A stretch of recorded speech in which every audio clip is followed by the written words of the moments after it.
Good morning all of you. Today we are going to start our next chapter, Theory of Demand. Firstly, before doing the theory of demand, some basic point we have to be clear. So our first point is the main thing, the meaning of demand. There are confusion between demand and desire.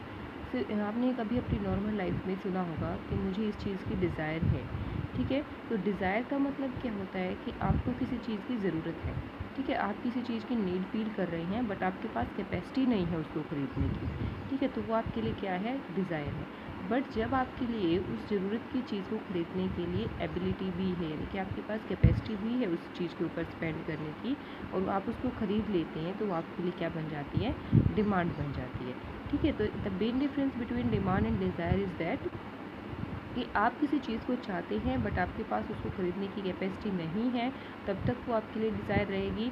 But अगर आपके पास उस चीज़ को ख़रीदने की capacity हो जाती है तो वो आपके लिए डिमांड बन जाती है। फॉर एग्ज़ाम्पल देखिए, आपको एक लगता है कि आपने किसी के पास एक गाड़ी देखी बड़ी, आपको लगता है कि आपको भी वो कार ख़रीदनी चाहिए, लेकिन आपके पास उतने पैसे नहीं हैं वो कार ख़रीदने के, ठीक है। तो वो कार की जो इच्छा है, आप जो चाहते हैं कि वो कार आपके पास हो, वो आपकी डिज़ायर है।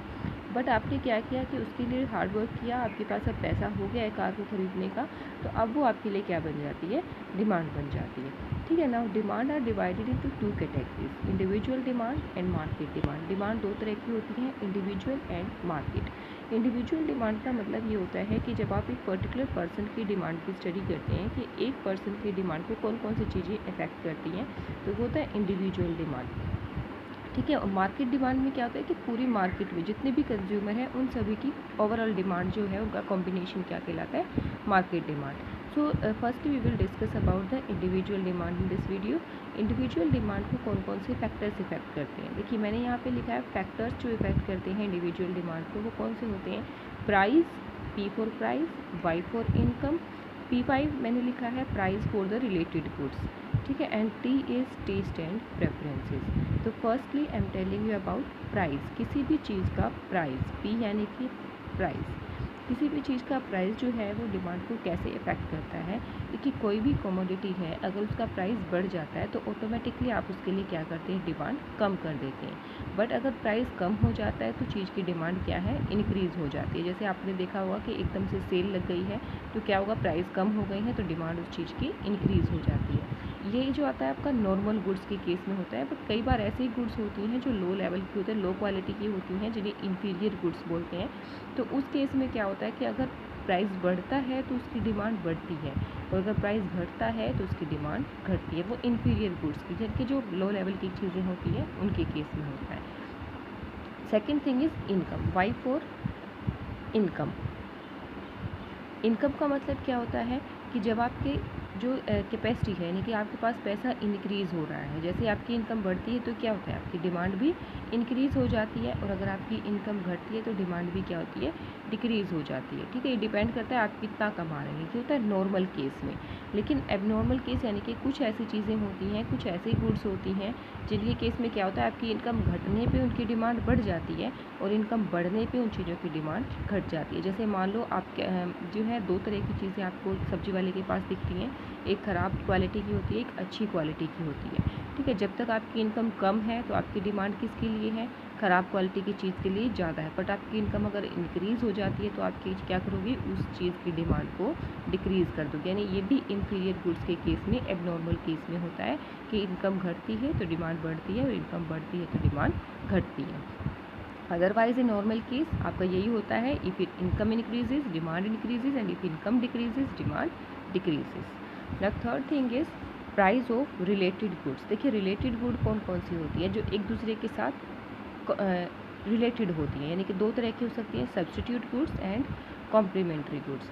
ना what is the meaning of substitute goods. Substitute goods कौन सी होती है, देखो सब्स्टिट्यूट का मतलब होता है जिसमें आप एक की जगह पे दूसरी को इस्तेमाल कर सकते हैं, ठीक है। एक चीज़ की जगह पे जब दूसरी यूज़ हो सकती है तो उसको बोलते हैं सब्स्टिट्यूट गुड। जैसे कि चाय और कॉफ़ी, यानी कि tea and coffee, these both are substitute. आपको अगर चाय महंगी लग रही है तो आप क्या करेंगे, कॉफ़ी ख़रीदना शुरू कर देंगे।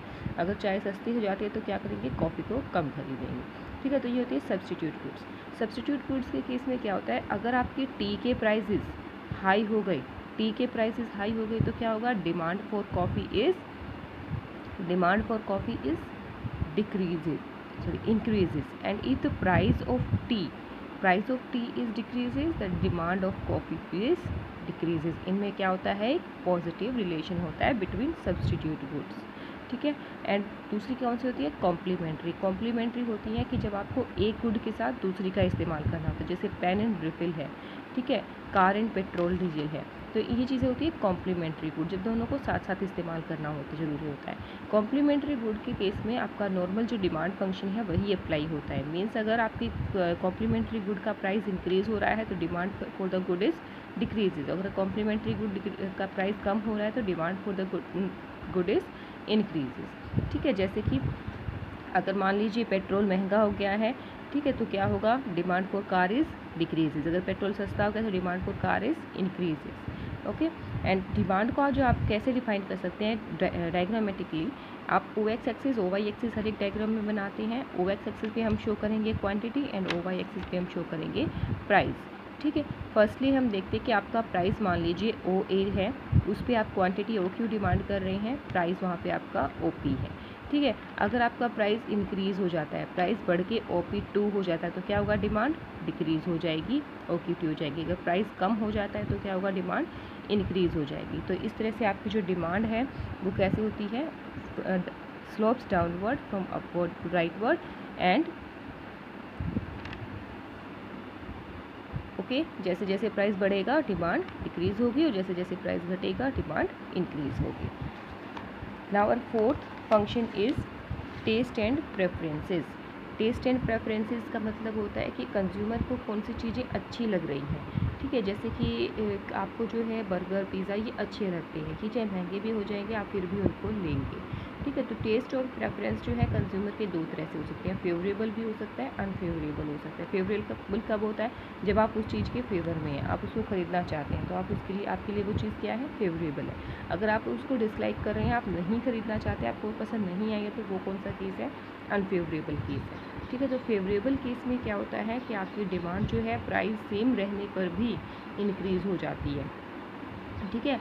और अनफेवरेबल में क्या होता है कि प्राइस सेम रहने पर भी डिमांड डिक्रीज़ हो जाती है। इस केस में हम दूसरी डिमांड कर्व बना के दिखाते हैं। देखिए फर्स्टली हमारे पास एक डिमांड कर्व थी डी डी, ठीक है। इस डी डी पे प्राइस ओ पी था एंड क्वांटिटी ओ क्यू थी। आप फेवर में हैं, उस चीज़ को और ज़्यादा खरीदना चाहते हैं, सेम प्राइस लेवल पे आपकी डिमांड क्या हुई, ओ क्यू वन हो गई, डिमांड कर्व शिफ्ट हो गई, राइट साइड में हमने दूसरी डिमांड कर्व बना दी।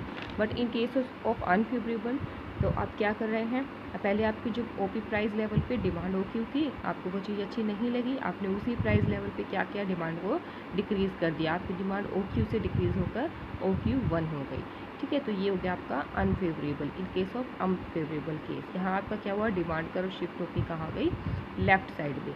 फेवरेबल है तो डिमांड कर्व शिफ्ट हो जाएगी राइट साइड में, अनफेवरेबल है तो डिमांड कर्व शिफ्ट हो जाएगी लेफ्ट साइड में, ओके।